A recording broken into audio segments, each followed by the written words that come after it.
ఎన్నికలు దగ్గర పడే కొద్దీ మన రాష్ట్రంలో వైకాపా ప్రభుత్వానికి అనుకూలంగా పనిచేసే వాళ్ళు తెగ ఆవేశపడిపోతున్నారు. ముఖ్యంగా డెప్యుటేషన్పై అంటే కేంద్రం నుంచి డెప్యుటేషన్పై వచ్చిన కొంతమంది ఐఆర్టీఎస్ అంటే ఇండియన్ రైల్వే దాని ట్రాఫిక్ వాళ్ళు, డిఫెన్స్ వాళ్ళు, ఇంకొంతమంది ఇతర డిపార్ట్మెంట్ వాళ్ళు వైకాపా ప్రభుత్వానికి ఆల్మోస్ట్ ఊడిగం చేసేస్తున్నారు. సో ఈ రాష్ట్రానికి 18 మంది 18 మెంబర్స్ రాష్ట్రానికి కేంద్రం నుంచి వివిధ సివిల్ సర్వీసుల ద్వారా డిప్యూటేషన్ మీద రాష్ట్రానికి గత 5 ఏళ్లలో వచ్చారు. యాజ్ యూజువల్గానే మామూలుగానే సాధారణంగా రాష్ట్రంలో 5 సంవత్సరాలు జరిగేట్టుగానే ఈ 18 మందిలో భాగం మెజారిటీ వాళ్ళు మనోళ్ళే, ఒకే సామాజిక వర్గానికి చెందిన వాళ్ళు. 18 మందిలో 10 మంది రెడ్లు. డైరెక్ట్గా మాట్లాడుకుంటాం, ఎందుకు ఊరికే ఈ సామాజిక వర్గం ఇట్లా మాట్లాడేందుకు, డైరెక్ట్గా మాట్లాడుకుంటే 18 మందిలో 10 మంది రెడ్లు, మిగతా 8 మంది వేరే వేరే కాస్ట్ల వాళ్ళు. ఈ 10 మంది ప్లస్ ఇంకొక 2-3 అందరూ 18 మంది అని చెప్పను, కానీ మెజారిటీ వాళ్ళు గత 5 సంవత్సరాలుగా లేకపోతే వాళ్ళు వచ్చినప్పటి నుండి ఖచ్చితంగా ఈ ప్రభుత్వానికి అనుకూలంగానే చేస్తున్నారు. ఖచ్చితంగా ఈ ప్రభుత్వానికి ఏవైతే అనుకూలంగా ఉంటుందో, ఎలా చేస్తే వాళ్ళకు డబ్బు సంపాదించి పెట్టాలో, ఏ విధంగా చేస్తే వైకాపా ప్రభుత్వానికి సహాయకారిగా ఉంటుందో ఆయా విధంగా ఈ డెప్యుటేషన్ నుంచి వచ్చిన వాళ్ళు చేస్తున్నారు. ప్రభుత్వ అధినేతలు చెప్పేట్టు చేస్తూ తమకు డెప్యుటేషన్ ఛాన్స్ ఇచ్చేందుకు, తమ సొంత రాష్ట్రంలో పనిచేయనిచ్చేందుకు లాయల్టీగానేమో తెలియదు, కానీ వాళ్ళు చెప్పిన దానికల్లా తలుపుతూ చెప్పిన చోట్ల సంతకం పెడుతూ వైకాపాకి పూర్తి స్థాయి అనుకూలంగా చేస్తున్నారు. ఇప్పటికే ఎలక్షన్ కమిషన్ ఒక వ్యక్తిని అంటే APBCL Andhra Pradesh beverage corporation limited యొక్క విసిఎన్ ఎండి ఆయన్ని ట్రాన్స్ఫర్ చేసింది. టీడీపీ పార్టీ కోరేది ఏంటంటే మిగిలిన వాళ్ళు కూడా పరిశీలించాలి, మిగిలిన వాళ్ళు చేసిన పనులు కూడా అబ్జర్వ్ చేయాలి. వాళ్ళు చేసిన ప్రకారం వాళ్ళు ఉంటే ఈ ఎలక్షన్ సక్రమంగా జరగవు. ఎందుకంటే కీలకమైన శాఖలన్నీ వాళ్ళ దగ్గర ఉన్నాయి. వైన్లు, మైన్లు, శాండు, ఫైనాన్సు, అడ్వర్టైజ్మెంటు, ఇట్లా ప్రతి ఏదైతే కీలకంగా ఉంటుందో ఆ కీలకంగా ఉన్న శాఖలన్నీ రాష్ట్రంలోని ఐఏఎస్ కేడర్లకు ఇవ్వకుండా డెప్యుటేషన్ మీద ఐఏఎస్ కాని వాళ్ళు ఎవరు, ఈ 18 మందిలో ఎవరు ఐఏఎస్ కాదు, ఐఏఎస్ కాని వారికి ఐఆర్టీఎస్ లాంటి సివిల్స్లో నెక్స్ట్ స్థాయిగా చెప్పబడే ఇట్లాంటి చిన్న దీనికి చెందిన వాళ్ళని ఐఏఎస్ తత్సమాన హోదా అంటూ ఒక సౌలభ్యాన్ని పెట్టి వాళ్ళందరినీ మనోళ్ళని ఏరి బాగా చూసి వాళ్ళని రాష్ట్రానికి డెప్యుటేషన్ తెచ్చుకున్నారు. ఈ 5 సంవత్సరాలుగా కాలం గడుపుతున్నారు. అసలు ఈ డెప్యుటేషన్ ఏంటి అంటే ఒక 2 ముక్కల్లో మాట్లాడుకుందాం. సివిల్ సర్వీస్లో ఐఏఎస్, ఐపీఎస్, ఇండియన్ ఫారిన్ సర్వీస్తో పాటు ఐఆర్ఎస్ ఇట్లాంటి వాటితో పాటు కేంద్ర ప్రభుత్వ సర్వీసులకు చెందిన డిఫెన్స్, దెన్ ఎస్టేట్ సర్వీసులు, ఐఆర్టీఎస్లు అంటే ఇండియన్ రైల్వే సర్వీస్ లాంటివి ఉంటాయి. వీళ్ళకు కూడా కేంద్ర ప్రభుత్వ స్థాయిలోనే ఎంపికలు జరుగుతాయి. వీళ్ళలో కొన్ని సర్వీసులు ఐఏఎస్లకు తత్సమాన సర్వీసులు, ఐఏఎస్ సర్వీస్ కానీ తత్సమానమైన సర్వీసులు అంటూ చట్టంలో చెప్పారు. రాష్ట్రాలు కావాలనుకుంటే వీళ్ళని తమ రాష్ట్రానికి డిప్యుటేషన్ మీద, అంటే ఇక్కడ షార్టేజ్ వచ్చిందంటే ఇప్పుడు 2014లో బైఫర్కేషన్ అయినప్పుడు తెలంగాణ రాష్ట్రంలో ఐఏఎస్ షార్టేజ్ ఉంది కాబట్టి బయటకు తెచ్చుకున్నారు. అట్లా షార్టేజెస్ ఏర్పడినప్పుడు వాళ్ళని కొన్ని రోజులు 5 సంవత్సరాలకు మించకుండా డెప్యుటేషన్ మీద తెచ్చుకోవచ్చు అంటూ ఒక రూల్ ఉంది. ఈ పర్టికులర్ రూల్ని, ఈ సౌలభ్యాన్ని వైకాపా పూర్తిగా వాడుకొని ఏ రకమైన షార్టేజెస్, ఐఏఎస్ షార్టేజ్లు ఎక్కువ ఉన్నారు మన దీంట్లో. ఐఏఎస్ షార్టేజ్లు ఏ విధంగా లేకపోయినప్పటికీ డైరెక్ట్ ఐఏఎస్లు అయితే తమ మాట వినరేమో అనే దీంతో ఎవరైతే కోరి ఏ రాష్ట్రాల్లోనో కేంద్ర ప్రభుత్వ సర్వీసులో వివిధ రాష్ట్రాల్లో పనిచేసే తమ వాళ్ళను కోరి తెచ్చిపెట్టుకున్నారు. ఓకే, ఎక్కువ మంది డెప్యుటేషన్ వచ్చిన వాళ్ళు ఐఆర్టీఎస్లు, ఇండియన్ రైల్వే పర్సనల్ సర్వీసులు, ఈ డిఫెన్స్ ఎస్టేట్లు లాంటి మనకు ఎవరికి పెద్దగా వినని సర్వీసులు. ఆయా రాష్ట్రాల్లోని ప్రభుత్వ పెద్దల్ని అడ్డుపెట్టుకొని ఇక్కడే సొంత రాష్ట్రంలో చాలా కాలంగా కీలక పదవుల్లో తిష్టవేస్తున్నారు. Land, wine, mine, sand, advertisement, finance, revenue intelligence లాంటి కీలకమైన శాఖల్లో 5 సంవత్సరాలుగా పాతుకుపోయారు. ఖచ్చితంగా ప్రభుత్వం ఏవేవి చేయకూడదో అవన్నీ చేస్తూ ప్రభుత్వానికి సహాయం చేస్తూ వస్తున్నారు. వీళ్ళకి మళ్ళీ కొత్తగా అర్హతలే ఉండవు, అక్కడ ఆల్రెడీ వచ్చేసారు కాబట్టి వీళ్ళు రాష్ట్రానికి వస్తే ఐఏఎస్తో సమానంగా ఐఏఎస్లు ఏ శాఖల్లో అయితే ఉంటారో వీళ్ళు కూడా ఆయా శాఖల్లో ఉంటారన్నమాట. డెప్యుటేషన్ మీద వచ్చి ఐఏఎస్లు ఐఏఎస్లు చేసే పదవులన్నీ వీళ్ళు కూడా అనుభవించేస్తున్నారు. కానీ వీళ్ళకి ఆయా పదవుల్లో హక్కులు తప్ప పెద్ద బాధ్యతలే ఉండవు. ఎందుకంటే ఈ గవర్నమెంట్కి ఇష్టం లేకపోయినా వచ్చే గవర్నమెంట్కి ఇష్టం లేకపోయినా ఆటోమేటిక్గా వీళ్ళు కాడి పక్కన పెట్టేసి వాళ్ళ పాటుకు వెళ్ళిపోతారు. ఇన్ని సంవత్సరాలు ఇన్ని రోజులు చేసిన వీళ్ళు చేసిన నిర్వాకాలు ఏంటి అంటే అంతే. సో వీళ్ళకి బాధ్యతలు ఏమీ ఉండవు, హక్కులు మాత్రం ఐఏఎస్లతో సమానంగా అనుభవిస్తారు. ప్రభుత్వం మారితే మనం తిరిగి మన కేంద్ర మాతృ సంస్థకి వెళ్ళిపోతాం అనే ధైర్యం వీళ్ళకి. ఏమవుతుంది, 5 సంవత్సరాలు ఈ గవర్నమెంట్ ఉంది, మన ఇష్టం వచ్చేది చేస్తాం, గవర్నమెంట్ మారుతుంది, రేపు ఎట్లా జూన్ 4వ తేదీ సాయంత్రం గవర్నమెంట్ మారిపోతుంది, మనం బ్యాక్ వెళ్ళిపోతాం మన కేంద్ర ప్రభుత్వ సర్వీసులకి, మందేం భయ అనేంత ధైర్యం వీళ్ళకి. సరే, అట్లాంటి వాళ్ళు 18 మందిలో 10 మందిని దాకా చెప్పారు ఒకే సామాజిక వర్గం, 2 వేరే వేరే సామాజిక వర్గంలో ఇట్లాంటి పనిలో ఉన్నారు. సరే, వీళ్ళు ఏమేం చేశారు, ఎందుకు వీళ్ళ మీద ఇంత విరుచుకుపడుతోంది తెలుగుదేశం పార్టీ అన్నప్పుడు ఒక 7-8 మంది లేకపోతే ఓ 9-10 మంది ఈ డెప్యుటేషన్ మీద వచ్చిన వాళ్ళు చేసిన నిర్వాకాలు మనం ఒక్కసారి పరిశీలిస్తే వీళ్ళ గురించి ఎందుకు మనం ఇంత హైరాణ పడుతున్నామో, ఎలక్షన్లు వీళ్ళు ఖచ్చితంగా ఇంపాక్ట్ చేస్తారు, వైకాపా గవర్నమెంట్కి అనుకూలంగా ఇంపాక్ట్ చేస్తారు, ఎందుకు తెలుగుదేశం పార్టీ డిమాండ్ చేస్తుందో అర్థమవుతుంది. మొదటగా ఎస్ రమణారెడ్డి, ఈయన IRTS 2019లో వచ్చాడు. 5 సంవత్సరాల పాటు పూర్తిగా బ్రహ్మాండమైన పెద్ద కార్పొరేషన్కి చైర్మన్గా ఉన్నాడు. ఏపీ NRED క్యాప్ అంటే 2019లో రాగానే సోలార్ ఒప్పందాలు గుర్తున్నాయా? సలహాదారు అయిన మాజీ IAS ఆఫీసర్ శామ్యూల్ సలహాదారుగా ఉండకుండా ఆయనే గవర్నమెంటు ఏమంటారు రిటైర్ అయిపోయి ఆయన సలహాదారుకు వచ్చాయని మర్చిపోయి ఆయన ఇంకా సర్వీస్లో ఉన్నట్టుగానే పెద్ద పెద్ద మీటింగ్లు పెట్టి సలహాదారు యొక్క హోదాలో అది తప్పు ఈ తప్పు చంద్రబాబు తప్పు చేశారు, అది చేశారు, ఇది చేశారని చెప్పి సోలార్ ఒప్పందాలని తిట్టిపోశారు. చివరికి జపనీస్ సాఫ్ట్ బ్యాంక్ ఎవరైతే సహాయం చేసిన ఆ soft bank, Japanese ambassador, Japan government వీళ్ళ మీద ప్రధానమంత్రి మోడీకి రిపోర్ట్ చేస్తే మోడీ అక్కడి నుంచి 4 మొట్టికాయలు వేస్తే అన్ని మూసుకొని మళ్ళీ అదే సోలార్ ఒప్పందాన్ని తిరిగి రాశారు. ఈసారి ఇంకొద్దిగా మన రాయితీల్ని మేమిచ్చిన రాయితీల్ని తిట్టిపోసిన వాళ్ళు మాకంటే ఒక 4 రాయితీలు ఎక్స్ట్రా ఇచ్చారు. ఎందుకు ఇచ్చారయ్యా అంటే ఈసారి కాంట్రాక్ట్ ఇచ్చిన వాళ్ళందరూ మనోళ్ళంటే వైకాపా వాళ్ళే. రమణారెడ్డి గారు ఆయన యొక్క లాయల్టీని బాగా దాన్ని వాడారు. వైసీపీ నాయకులకు దశాబ్దాల పాటు చెల్లుబాటు అయ్యే రాయితీలను కట్టబెట్టారు. 1000 ఎకరాల కేటాయింపులు జరిగిపోయాయి. ఈయన టెన్యూర్లో అంతా స్వామి భక్తే పూర్తి స్థాయిలో సాష్టాంగ పడిపోయారు. ఎట్లా పడిపోయారంటే సోలార్ ఒప్పందాల పేరుతో అరబిందో,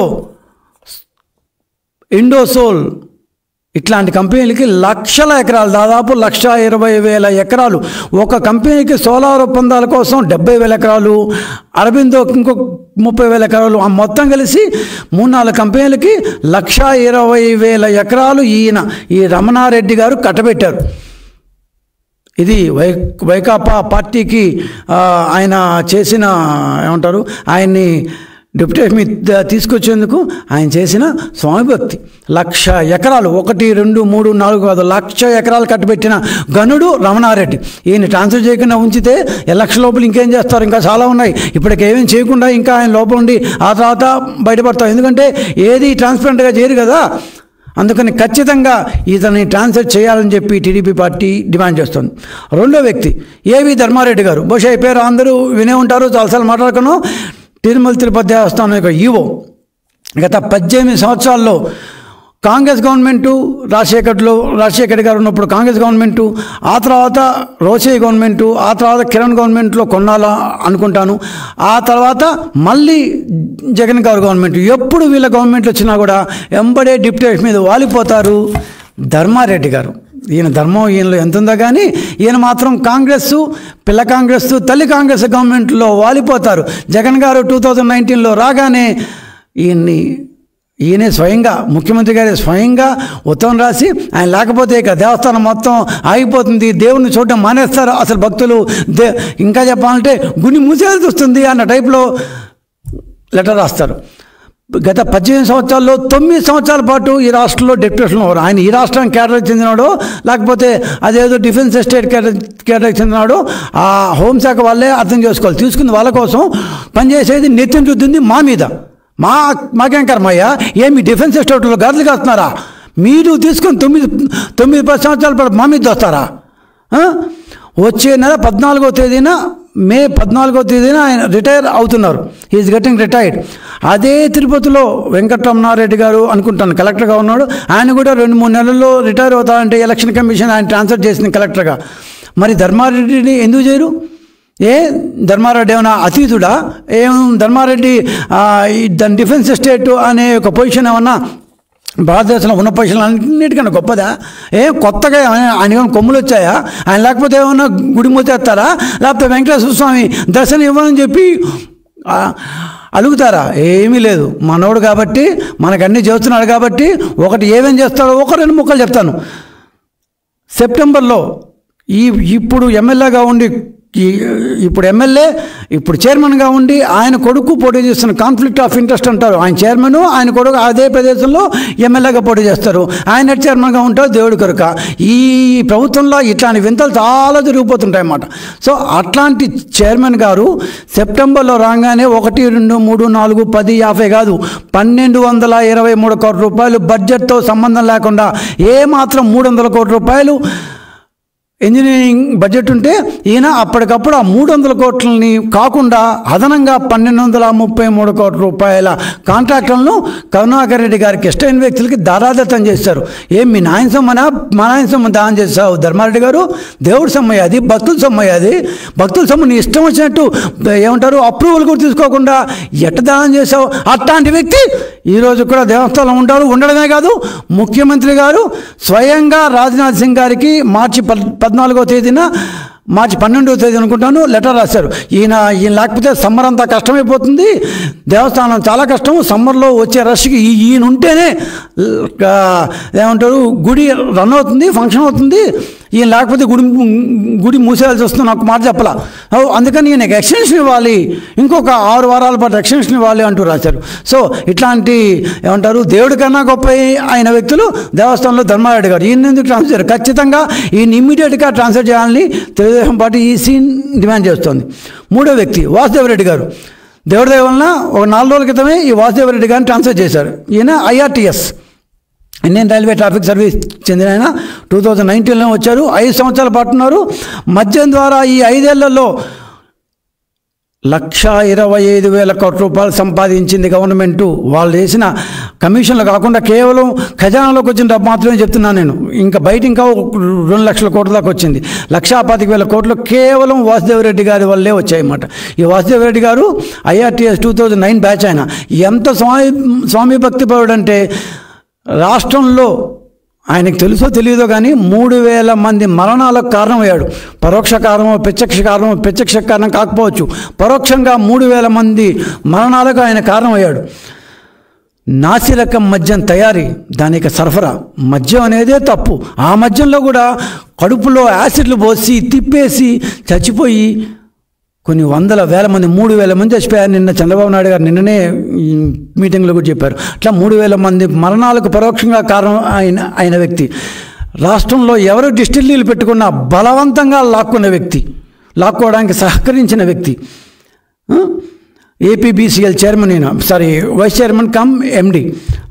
డిజిటల్ కరెన్సీ ఎవరు క్యాషే ఇవ్వాలి, ఇంకెవరు డబ్బు తప్ప ఇంకేం తీసుకోవడం. ఆయన వాళ్ళ షాపులో కూడా దాని గూగుల్ పేలు, పేటిఎంలు, ఫోన్పేలు, ఇట్లా క్రెడిట్ కార్డులు, స్వైపులు ఏం ఉండవు. క్యాష్ అంత హార్డ్ క్యాషే. రాత్రి క్యాష్ ఎక్కడ పోతుందో, అసలు క్యాష్ ఎంత తీసుకున్నారో, ఎక్కడికి వెళ్తుందో, ఎన్ని బాటిల్ బయటకు వస్తున్నాయో, ఎంత క్యాష్ లోపలిపోతుందో అంత రహస్యం, మాయా రహస్యం. 5 సంవత్సరాల పాటు లిక్కర్ని ఏలారు. ఈయన్ని దేవుడి దయ వల్ల మేము డిమాండ్ చేసాం. ఎలక్షన్ కమిషన్ కూడా సత్వరం స్పందించింది. 4 రోజుల క్రితం ట్రాన్స్ఫర్ చేశారు. ఓకే, ఈ 3,000 మంది దీనికి పరోక్షంగా బాధ్యులు. ఈయన ఇప్పుడు ఇందాక నేను చెప్పండి, వీళ్ళకి బాధ్యతలే ఉండవు, హక్కులు మాత్రమే ఉంటాయి. వీళ్ళందరూ జాక్పాట్ గుర్రాలు. లెక్కల్లో ఈయన పెట్టారు. ఈయన జాక్పాట్ గుర్రం గవర్నమెంట్కి, జగన్మోహన్ రెడ్డి గారికి, వాళ్ళ పార్టీకి లక్షలు దోచిపెట్టారు. ఈయన కనీసం 1,00,000 కోట్ల రూపాయలు ఈయన వల్ల జగన్మోహన్ రెడ్డి గారు లబ్ధి పొందారు అనేది వాస్తవం. ఇంత చేసిన ఈయన ఏం లేదు, సింపుల్గా ఆయన మాతృ సంస్థ ఉంటుంది కదా, IRTSకి నడుచుకుంటూ వెళ్ళిపోతారు. కానీ జూన్ 4వ తేదీ వచ్చిన తర్వాత వాసుదేవరెడ్డి గారు, ఇన్ని అన్యాయాలు చేసిన మిమ్మల్ని మాత్రం మేము వదలము, మా పార్టీ ఖచ్చితంగా మీ యొక్క టెన్యూర్ మీద విచారణ చేపడుతుంది. మీరు చేసిన 3,000 మందికి పరోక్ష మరణాల కారణమే కాదు, 1,15,000 కోట్ల ఆదాయం ఎలా వచ్చింది, మీ నాసిరక మద్యాలు ఎలా వచ్చాయి, మీ డిజిటల్ కరెన్సీ ఎందుకు లేదు, మీరు జగన్మోహన్ రెడ్డి గారికి ఎంతెంత దోచిపెట్టారు, ఇవన్నిటిని ఖచ్చితంగా మేము విచారణ జరిపిస్తాం. Be ready sir. వెంకటరెడ్డి గారు, ఈయన APMDCకి VC cum MD, Andhra Pradesh mineral development corporation. ఇందాక నేను చెప్పాను కదా, ప్రముఖమైన డబ్బులు ఎక్కడ వస్తాయో, శాండు, వైను. ఇప్పుడు వైన్ పూర్తయింది, ల్యాండ్ పూర్తయింది, దేవస్థానం గురించి మాట్లాడుకున్నాము, సోలార్ గురించి మాట్లాడుకున్నాం కదా. 4వ వ్యక్తి వెంకటరెడ్డి గారు. ఈయన IRTS కదా మీద కోస్ట్ గార్డ్ సర్వీసెస్ అంట. కోస్ట్ గార్డ్ సర్వీసెస్ నుంచి రాష్ట్రానికి 4 ఏళ్ల క్రితం వచ్చారు. అక్రమ మైనింగ్లో వైకాపా గారికి ఎంత సహకారం అందించారంటే ఎక్కడన్నా తీసుకో, మైనింగ్ అంటే వెంకటరెడ్డి గారు వైకాపా వాళ్ళ పక్క కూడా చూడు. అదేదో సినిమాలో బాలకృష్ణ చెప్పారు, ఒకవైపే చూడు అంటారు కదా, రెండో వైపు చూస్తే బ్లాస్ట్ అయిపోతారు. అట్లా రెండో వైపు చూడ్డు ఆయన, ఒకవైపే చూస్తాడు, ఆ వైపే టీడీపీ వాళ్ళ మీద కేసు పెడుతుంటారు, ఇంకోవైపు యథేచ్ఛగా జరిగిపోతుంటాయి. నిన్నటికి నిన్న నెల్లూరులో తెల్ల బంగారం క్వార్ట్జ్ గన్లు ఇంతవరకు కనీసం దాన్ని ఏమంటారు లీజు కూడా ఇవ్వకుండానే తవ్వి గత 6 నెలలుగా పాపం మా సోమిరెడ్డి చంద్రమోహన్ రెడ్డి గారు అసితారావతం మారే దాని మీద 2 సంవత్సరాలుగా పోరాటం చేస్తారు. కలెక్టర్ పట్టించుకోరు, SP గారు పట్టించుకోరు, ఎవరు పట్టించుకోరు. క్వార్ట్జ్ నుంచి గనుల నుంచి రోజుకి 100-130 లారీలు ఈ రాష్ట్రంలో APMDC కూడా తెలియకుండా లారీలు తవ్వుకొని పోతూ ఉంటారు. APMDC నాకు సంబంధం లేనట్టు గమ్ముని పోయి ఉంటుంది. కనీసం రాయల్ దగ్గర చూసుకునే కూడా యోగ్యత, దమ్ము, ధైర్యం కూడా లేదు. కానీ వెంకటరెడ్డి గారు చాలా తెలివిగల వాళ్ళు. గ్రానైట్ వ్యాపారాల మీద మాత్రమే కేసు పెడతారు. ఎవరైతే టీడీపీ వ్యక్తుల గ్రానైట్లో వాళ్ళ మీద కేసు పెడతారు, వాళ్ళని వైకాపాలోకి పంపడానికి రాజకీయ నాయకుడి కంటే ఎక్కువ సహాయం చేస్తారు. ఈ తెల్ల బంగారం గురించి ఇంకొక మాట చెప్పాలి. నిన్న ఎంత లెవెల్లో దోచేశారంటే చంద్రబాబు నాయుడు గారు నేను ఒక మాట చెప్పారు, నెల్లూరులోని తెల్ల బంగారం KGF 1 సినిమా చూసాం మనం, బ్రహ్మాండంగా హిట్ అయింది, సూపర్ హిట్ సినిమా. KGF 2 చూసాం, అది కూడా సూపర్ హిట్టే. ఆంధ్రప్రదేశ్లో మాత్రం బ్రహ్మాండంగా వైకాపా పార్టీలో బ్రహ్మాండంగా హిట్ సినిమా KGF 3 అంటే ఏం తెలుసా, నెల్లూరు క్వార్ట్జ్, నెల్లూరు తెల్ల బంగారాన్ని దోచుకున్నారు. KGF 3 దానికి సహాయపడిన వ్యక్తి, సౌలభ్యం కలగజేసిన వ్యక్తి వెంకటరెడ్డి గారు. ఇది కాకుండా స్వామి భక్తి ఎంత లెవెల్లోకి వెళ్ళిందంటే వెంకటరెడ్డి గారు APMDC నుంచి 7,000 కోట్ల రూపాయలు బాండ్లు జారీ చేశారు. ఏమంటే APMDCకి అత్యవసరమైన పనులున్నాయి, కార్పొరేషన్ బాగుంది, కార్పొరేషన్గా ఎక్స్టెన్షన్ కావాలి, రకరకాలు చెప్పి 7,000 కోట్ల రూపాయల విలువ బాండ్లు జారీ చేశారు. బాండ్లు సబ్సిడీ అయ్యాయి. 8.57 అంత తక్కువ వడ్డీకి ఎట్టొచ్చిందో, ఎవరు కొన్నారో ఇంకా అది బయట రావాలి. మొత్తం మీద 7,000 కోట్లు APMDCకి వచ్చాయి. ఆయన ఏం చేశాడు తెలుసా, వెంటనే 7,000 కోట్ల రూపాయలు ఎత్తేసి ఆంధ్రప్రదేశ్ ప్రభుత్వ ఖజానాకు మళ్లించేశాడు. అంటే 7,000 కోట్ల రూపాయలు APMDC డబ్బుని జగన్ గారి కాళ్ళ ముందు తాడేపల్లి ప్యాలెస్కి ఇచ్చేశారు. వాళ్ళు మార్చిలో ఎలక్షన్ కోడ్ వచ్చేసాం కాబట్టి ఎవరెవరికి పేమెంట్లు చేయాలో తమ కాంట్రాక్టర్లకి, తమ తాబేదాలకి, తమ అనుయూలకి అందరికీ హ్యాపీగా ఒక్క మార్చి నెలలోనే 13,000 కోట్ల రూపాయలు పేమెంట్ చేసుకున్నారు. దాంట్లో 7,000 కోట్ల రూపాయలు APMDCలో నుంచి వచ్చినవి. ఇది కాకుండా వస్తున్న వార్తల ప్రకారం, మాకున్న సమాచారం ప్రకారం మే నెల 4వ తేదీన APMDCలో ఇంకో 7,000 కోట్ల రూపాయలు బాండ్లు జారీ చేస్తున్నారు. ఆ 7,000 కోట్ల రూపాయలు కూడా ఆల్రెడీ పాతదాని కింద కాబట్టి దీని కోడ్ అప్లై కాదు అంటూ ఒక సాకు సృష్టించి దీన్ని కూడా గవర్నమెంట్కి ఇవ్వబోతున్నారు. ఎలక్షన్ కమిషన్కి ఇదే మా యొక్క వినపం. వేల కోట్లు ఒక కార్పొరేషన్లో నుంచి నాశనం చేసి ఆ 1,000 కోట్లని గవర్నమెంట్కి మళ్లించేశారు. ఇప్పుడు ఆ 1,000 కోట్లు ఎవరు కడతారు? కార్పొరేషన్ కట్టాల్సిందే కదా. అంటే ఒక కార్పొరేషన్ని సర్వనాశనం చేశారు, దాన్ని ముంచేస్తున్నారు. ఆ యొక్క డబ్బు గవర్నమెంట్కి ఇచ్చేశారు, గవర్నమెంటు తమ వాళ్ళకి పేమెంట్లు చేసేసుకుంది. ఇప్పుడు డబ్బులు కట్టాల్సింది ఎవరు? ఏపీఎండిసిని. నష్టపోయింది ఎవరు? ఏపీఎండిసిని. ఏపీఎండిసిని 5 సంవత్సరాలుగా నడిపింది ఎవరు? వెంకటరెడ్డి గారు. ఆయన కూడా ఆయన టర్మ్ పూర్తయిపోతుంది. ఆయన హ్యాపీగా ఆయన మాతృ సంస్థకి కోస్ట్ గార్డ్ కదా ఆయన, ఆ కోస్ట్ గార్డ్ దీనికి ఆయన వెళ్ళిపోతారు. కోస్ట్ గార్డ్ సర్వీసెస్ అంటే ఓన్లీ హక్కులే, నో బాధ్యతలు. 5 సంవత్సరాలు వచ్చామా, తిన్నామా, హ్యాపీగా తినిపించామా, వైకాపాకి సపోర్ట్ చేసామా, వెళ్ళిపోయామా. వీళ్ళందరూ మళ్ళీ కేంద్ర ప్రభుత్వ ఉద్యోగులు, కేంద్ర ప్రభుత్వ సివిల్ సర్వీస్ ఉద్యోగులు. వీళ్ళని అక్కడి నుంచి డిప్యూటేషన్ మీద తీసుకొచ్చి ఆంధ్రప్రదేశ్పై ప్రజలపై రుద్దుతారు. ఇట్లా ఒకరు కాదు, 2 కాదండి. ఇంకా ఎవరు? వాసుదేవరెడ్డి గారు, వెంకటరెడ్డి గారు అయిపోయారు. మధుసూదన్ రెడ్డి గారు. ఈ మధుసూదన్ రెడ్డి గారు ఏంటంటే, మీరు ఫోన్ ట్యాపింగ్ ఉంటారు, కెమెరా ట్యాపింగ్ విన్నారా? ఇట్లా ఫోన్ ఉంటుంది. ఈ ఫోన్లో మనం చూస్తుంటే కూడా ఇక్కడ నుంచి దీంట్లో ద్వారా మనం ఇక్కడ ఏమున్నా కూడా కెమెరా ట్యాపింగ్ జరుగుతుంది. Fibre net. మాజీ ముఖ్యమంత్రి చంద్రబాబు నాయుడు మీద కేసు పెట్టిన వ్యక్తి ఎవరో తెలుసా? ఏమీ లేకుండా ఉత్తుపుణ్యానికి ఏమో జరిగిపోయింది అక్కడ అని చెప్పి మధుసూదన్ రెడ్డి గారు.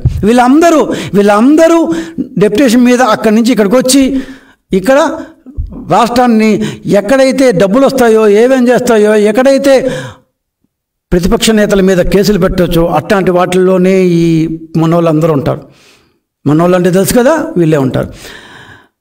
జగన్మోహన్ రెడ్డి గారి డైరెక్షన్లో ఫైబర్ నెట్ని పూర్తిగా నిర్వీర్యం చేశారు. బ్రహ్మాండంగా చేసిన దాన్ని నిర్వీర్యం చేసి అక్కడ ఏదో జరిగిపోయిందని మాజీ ముఖ్యమంత్రి మీద కేసులు పెట్టారు. భారీగా ఛార్జీలు పెంచేశారు. ఫైబర్ నెట్ నాశనం అయిపోయింది.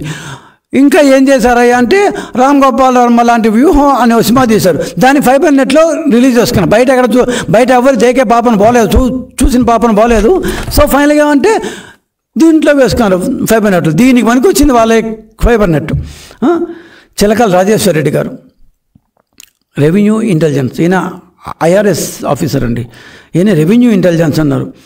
ప్రతిపక్ష నాయకుల వ్యాపారాలపై వేధింపులు చేయడం, ఆడిటింగ్ సంస్థలపై దాడులు చేయడం, మార్గదర్శి సంస్థపై దాడులు చేయడం రెవెన్యూ ఇంటెలిజెన్స్. ఏదో జరిగిపోతుందని చెప్పి జిఎస్టీ అని చెప్పి అదని చెప్పి ఇదని చెప్పి బ్రహ్మయ్య అనుకో సంస్థపై కక్ష సాధింపులు చేయడం, ఇవన్నీ చిలకల రాజేశ్వర రెడ్డి గారు.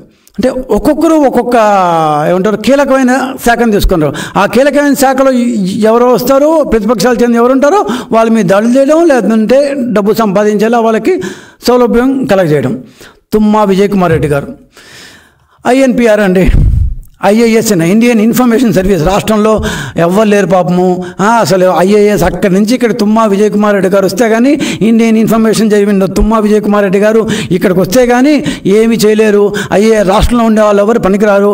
ఆయన వస్తేనే ఇక్కడ ఇన్ఫర్మేషన్ అండ్ పబ్లికేషన్స్ బ్రహ్మాండం జరుగుతుంది. సాక్షి న్యూస్ పేపర్కి 1000 కోట్లు దోచిపెట్టాడు. ఫుల్ పేజ్ అడ్వర్టైజ్మెంట్లు ఏమంటారు, ప్రతి ఒక స్కీమ్ పెట్టేది, దానికి 4-5 సార్లు ఇన్స్టాల్మెంట్లో ఇస్తామని చెప్పేది, ప్రతి ఇన్స్టాల్మెంట్కి 2 పేజీల ఫుల్ పేజు యాడ్లు ఇచ్చేది, దానికి సాక్షి డబ్బులు ఇచ్చేది. అంతే. అంటే హవాలా. గవర్నమెంట్ డబ్బుని డైరెక్ట్గా ఇస్తే ఎవరు ఒప్పుకోరు కదా, అందుకని సాక్షికి యాడ్ ఇచ్చామని చెప్పేసి వాళ్ళు ఇచ్చిన రేట్లు, వాళ్ళు కోట్ చేసిన రేట్లు ఇస్తూ వచ్చేది. సాక్షి ఉద్యోగులకి ప్రభుత్వం ద్వారా వేతనాలు ఇప్పించేది. వాళ్ళని ఐఎన్పిఆర్లో ఎంప్లాయ్ చేసుకొని సాక్షిలో ఉండే ఉద్యోగులకు ఉద్యోగాలు ఇప్పించేది, జీతాలు ఇప్పించేది. ఇంకొక ఆయన దివాన్ రెడ్డి, ఐఆర్పిఎస్ అంట, ఇండియన్ రైల్వే పర్సనల్ సర్వీస్. అంటే ఇంతకంటే మాకు ఇక్కడ రాష్ట్రంలోని ఐఏఎస్ ఆఫీసర్కి దిక్కులేదు. అర్జెంటుగా ఇండియన్ రైల్వే పర్సనల్ సర్వీస్. ఈయన ఏం చేస్తా, నాడు నేడు కింద పెద్ద ఎత్తున అవినీతి చేశారు. వైకాపా కాంట్రాక్టర్లకు మాత్రమే ఇచ్చారు. వాళ్ళు ఏమి చేయకుండా డబ్బులు తీసుకుంటున్నా కూడా ఏమి చర్యలు తీసుకోలేదు. ఏమంటారు, నాడు నేడుగా చెట్టు కింద ఏమి ఎక్కడ చూసినా కూడా మొత్తం ఏ పని చేయకుండా కూడా డబ్బులు తీసుకున్నా కూడా ఏమి మాట్లాడరు. రవిశంకర్ నారాయణ్ ఐఆర్ఎస్, ఆయన డైరెక్టర్ డ్రగ్ కంట్రోల్ అడ్మినిస్ట్రేషన్. ఈయన వచ్చింది 21లో అనుకుంటానండి. ప్రధానంగా ఇప్పటిదాకా ఏం కనిపించిందయ్యా అంటే డ్రగ్ కంట్రోల్ అడ్మినిస్ట్రేషన్. అంటే మీకు డ్రగ్ కంట్రోల్ కానీ ఏం గుర్తొస్తుందండి? గంజాయి గుర్తొస్తుందా? గుర్తొస్తుందా లేదా?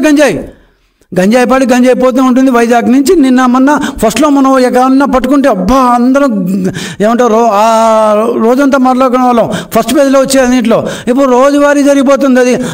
ఏముందిలే, మామూలు అయిపోయింది కదా, కొత్తగా ఏముందిలే అన్న టైప్లో గంజాయి అయితే అలా కామన్ అయిపోయింది. డ్రగ్ కంట్రోల్ అడ్మినిస్ట్రేషన్, పైగా మనం ఇక్కడ ఉండే ఐఆర్ఎస్, ఐపీఎస్, ఐఏఎస్ వాళ్ళు ఎవరు పనికిరా అని చెప్పి సెంట్రల్ నుంచి ఐఆర్ఎస్ తెచ్చుకున్నాం.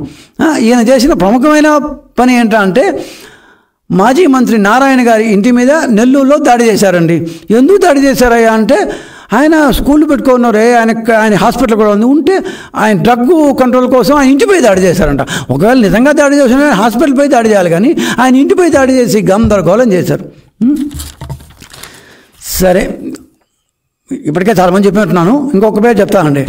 కేవీవి సత్యనారాయణ గారు, IRAS, Indian revenue account services, CFMS చాలా అద్భుతంగా ఉందని చెప్పి ప్రతి ఒక్కరూ అకౌంటెన్సీలో ఫస్ట్ ఇన్ ఫస్ట్ అవుట్, ఎవరు ముందు బిల్లులు సబ్మిట్ చేస్తే వాళ్ళకి ముందు ఆటోమేటిక్గా వచ్చే సౌలభ్యం ఉన్నది. ఎవరికి పాటికి నా బిల్లులు, నా కాంట్రాక్టర్లకు ముందు బిల్లులు ఇచ్చుకుంటా అంటే ఆ సిస్టమ్ ఒప్పుకోదు. అట్లాంటి సెంట్రల్ ఫైనాన్సింగ్ మానిటరింగ్ సిస్టమ్ అనేది తెలుగుదేశం పార్టీ ఏర్పడిస్తే ఈ సత్యనారాయణ గారు వచ్చి ఆ సిస్టమ్ని మూసేశారండి. మూసేసి ఏం చేశారు, తన సిస్టంలో తన ముందు పెట్టుకొని వీళ్ళ కొద్ది పేమెంట్ వీళ్ళు ఎప్పుడో ఇచ్చిండొచ్చు, దాని 6 నెలలు అయింది, మనోడు వచ్చారు అర్జెంటుగా వాడికి పేమెంట్ చేసింది, వాడి పేరు ఫస్ట్ రాయండి అంటే ఫస్ట్ ఇన్ ఫస్ట్ అవుట్ అంటారు. ఎవరు ముందు వస్తే వాళ్ళకి ముందు పేమెంట్ చేయాలి అనే ప్రాతిపదికన వరల్డ్ వైడ్ పాటించేది. వీళ్ళకి అట్ట కాదు, హూ ఎవర్ కమ్స్ ఫస్ట్, మాకు సంబంధం లేదు, మా వాళ్ళు ఎవరు వచ్చినా వాళ్ళది ఫస్ట్ వస్తుందన్నమాట. కేవీ సత్యనారాయణ గారు పూర్తి స్థాయిలో చెల్లింపులు ఎవరికెవరు, ఇప్పుడు నేను చెప్పినట్టు మార్చి నెలలో 13,000 కోట్ల రూపాయలు చెల్లింపులు జరిగాయంటే అప్పటికప్పుడు చెల్లింపులు, అర్జెంటుగా బిల్స్ ఏమి రాలేదు. అదేదో సంవత్సరం నుంచి ఉన్న బిల్స్ కాదు, సంవత్సరం నుంచి ఉన్న మన పార్టీ కాని వాళ్ళ బిల్స్ చాలా ఉన్నాయి, అయినా కూడా మన వాళ్ళ బిల్స్ మాత్రమే ముందు పోతాయి. సిస్టమ్ని పూర్తిగా సర్కంవెంట్ చేస్తూ, అంటే సిస్టమ్ని పూర్తిగా దాన్ని ఉంటారు మార్చేస్తూ, దాన్ని చుట్టూ తిరుగుతూ, దాన్ని ఎలాగోలా ఖండాలుగా నరికేసి ఒక వ్యవస్థని పూర్తిగా నాశనం చేసి వైసీపీ కాంట్రాక్టులు మాత్రమే, తనకిష్టం వచ్చిన వైసీపీ కాంట్రాక్టులు మాత్రమే మొదట చెల్లింపులు చేయాలి అంటూ చేసి ఆర్థిక వ్యవస్థని పూర్తిగా అస్తవ్యస్తం చేసిన వాళ్ళు సత్యనారాయణ గారు. ఈయనకు ట్రాన్స్ఫర్ చేయకపోతే ఇంకా అర్థమే లేదు అసలు. మన యొక్క ఎలక్షన్ కోడ్ ప్రకారం ఇవన్నీ చేయకూడదు అంటే మార్చి నెలలోనే 13,000 కోట్ల రూపాయలు ఇచ్చాడు ఈయన, ఇంకా ఏప్రిల్ ఇప్పుడు ఎంత ఇస్తున్నాడు. ఇలా చెప్తూ పోతే సార్ నాకు చిన్న డౌట్ ఫైనల్గా, ఎస్వీబీసీ వెంకటేశ్వర భక్తి ఛానల్, ఈ భక్తి ఛానల్ని నడపడానికి కూడా మన ఆంధ్రప్రదేశ్లో ఎవరు లేరా? సురేష్ కుమార్ గేదెల ఐఏఎస్, ఈయన ఎక్కడి నుంచో ఏమంటారు డెప్యుటేషన్లో పట్టుకొచ్చారన్నమాట. అంటే ఎస్వీబీసీ నడిపే స్థాయి కూడా ఇక్కడ ఆంధ్రప్రదేశ్లో ఉండే ఐఏఎస్, ఐపీఎస్, ఐఆర్ఎస్ ఏమంటారు, సారీ ఐఆర్ఎస్ కాదు, ఏమంటారు మిగతా కేంద్ర ప్రభుత్వ సర్వీసులు వాళ్ళు చాలామంది ఉన్నారు కదా, వీళ్ళెవ్వరు పనికిరారా? దీన్ని కూడా ఎస్వీబీసీ నడపడానికి దేవస్థానంలో పనికిరారు, దేవస్థానంలో ఒక చిన్న భాగమైన ఎస్వీబీసీ నడపడానికి కూడా మనం అక్కడి నుంచి తెచ్చుకోవాలన్నమాట. సరే, మిగతా వాళ్ళు చాలామంది ఉన్నారు, ఇంకా మొత్తం 18 మంది ఉన్నారు. దాంట్లో ఒక 11 మంది అట్లీస్ట్ ఇట్లాంటి దీనికి పాల్గొన్నారండి. సో ఇందాక నేను ముఖ్యమైన excise, minerals, finance, TTD, revenue intelligence, information public relations ఏవైతే గవర్నమెంట్ మీద ఎఫెక్ట్ చూపిస్తాయో, రెవెన్యూ మీద ఎఫెక్ట్ చూపిస్తాయో, రోజువారీ రాబడి ఉంటుందో అట్లాంటి వాటిలో అన్నిటిలోకి ముందుగానే చూసుకొని మన వాళ్ళను దాంట్లో చొప్పించేసి 5 ఏళ్ళ పాటు రాజ్యం వెళ్ళారు. ఈ రాష్ట్రంలోని ఐఏఎస్ చేతుల్లో నుంచి దాదాపు పరిపాలన కీలకమైన శాఖలను ఐఏఎస్ చేతుల్లో నుంచి లాగేసుకుని వాళ్ళకు మామూలు శాఖలు, విద్యాశాఖలు ఏమంటారు రోజువారీ రాబడి ఉండవు కదా, ఖర్చు పెట్టే ఉంటాయి. సో ఈ రోజువారీ రాబడి ఉండే శాఖలన్నింటినీ తీసేసి డెప్యుటేషన్ మీద వచ్చిన ఐఆర్టీఎస్, డిఫెన్స్, ఇందాక నేను చెప్పినట్టు వేరియస్ పీపుల్ అందరినీ మన వాళ్ళందరినీ ఏరి చూసుకొని తెచ్చిపెట్టేసుకొని రాజ్యం చేశారు. 5 ఏళ్ళ పాటు డెప్యుటేషన్ రాజ్యం జరిగింది. తాడేపల్లి ప్యాలెస్కి వీళ్ళు ఊడిగం చేశారు అని నేను చెప్తే బాగుండదేమో, కానీ ఖచ్చితంగా వైకాపా పార్టీకి మాత్రం వీళ్ళు సహాయ సహకారాలు అందించారు. అందుకే వీళ్ళందరినీ మేము ట్రాన్స్ఫర్ చేయాలని కోరుతున్నాం. ఆల్రెడీ ఏపీబీసీఎల్ ఎండి వాసుదేవ్ రెడ్డి గారిని ట్రాన్స్ఫర్ చేశారు. అందుకు మేము ఎలక్షన్ కమిషన్కి కృతజ్ఞతలు చెప్తున్నాము. మిగతా వాళ్ళని కూడా election free and fair election జరగాలంటే ఖచ్చితంగా వీళ్ళందరినీ ట్రాన్స్ఫర్ చేయాలి. వీళ్ళందరినీ మానిటర్ చేసే వ్యక్తులు ఒక ఆయన ఉన్నాడు. ఇప్పుడు వీళ్ళందరూ ఇవి చేస్తుంటే అరే మీరు ఇటు చేయకూడదు, తప్పు, ఇదేంటిది ఇలా చేయకూడదు అని చెప్పే వ్యక్తి ఎవరు? చీఫ్ సెక్రటరీ గారు జవహర్ రెడ్డి గారు. నేను ఇప్పుడు ఇంతసేపు చదివాను కదా, ఇవన్నీ చేస్తున్నప్పుడు జవహర్ రెడ్డి గారు అక్కడే చూస్తున్నారు కదా, ఎందుకు ఆపలేదు? జవహర్ రెడ్డి గారు ముందున్న ఇంకెవరో కావచ్చు, అప్పుడు సీఎస్ కావచ్చు, గత 1.5 years 2 yearsగా జవహర్ రెడ్డి గారు కావచ్చు, ఎందుకు చూస్తున్నారు? ఆయన చర్యలు తీసుకోవాలి కదా. మొట్టమొదటిగా ట్రాన్స్ఫర్ చేయాల్సింది చీఫ్ సెక్రటరీ గారు. చీఫ్ సెక్రటరీ గారు చేస్తే ఆటోమేటిక్గా వీళ్ళ ట్రాన్స్ఫర్లు అన్నీ వచ్చేస్తాయి అన్నమాట. సో ఎలక్షన్ కమిషన్ని ఎన్నికల సమయంలో ఫ్రీ అండ్ ఫెయిర్ ఎలక్షన్ జరగాలంటే వీళ్ళ యొక్క ఇంపాక్ట్ ఆ రెవెన్యూ రాబడి ఉన్న ఆ యొక్క కార్పొరేషన్లు సంస్థల ద్వారా ఉండకుండా ఉండాలి అంటే, ప్రజలకు నిజమైన ప్రజాస్వామ్యం రావాలి అంటే వీళ్ళందరినీ బదిలీ చేయాలి. మేము రేపే ఎల్లుండో ఎలక్షన్ కమిషన్ టైం బట్టి ఈ ట్రాన్స్ఫర్స్ గురించి మేము అప్రోచ్ అవ్వబోతున్నాము. ఖచ్చితంగా వీళ్ళందరినీ including the chief secretary Jawahar Reddy గారిని కూడా ట్రాన్స్ఫర్ చేయకపోతే ఫ్రీ అండ్ ఫెయిర్ ఎలక్షన్ జరగదని, వీళ్ళందరినీ ట్రాన్స్ఫర్ చేయాలని టీడీపీ పార్టీ డిమాండ్ చేస్తుంది.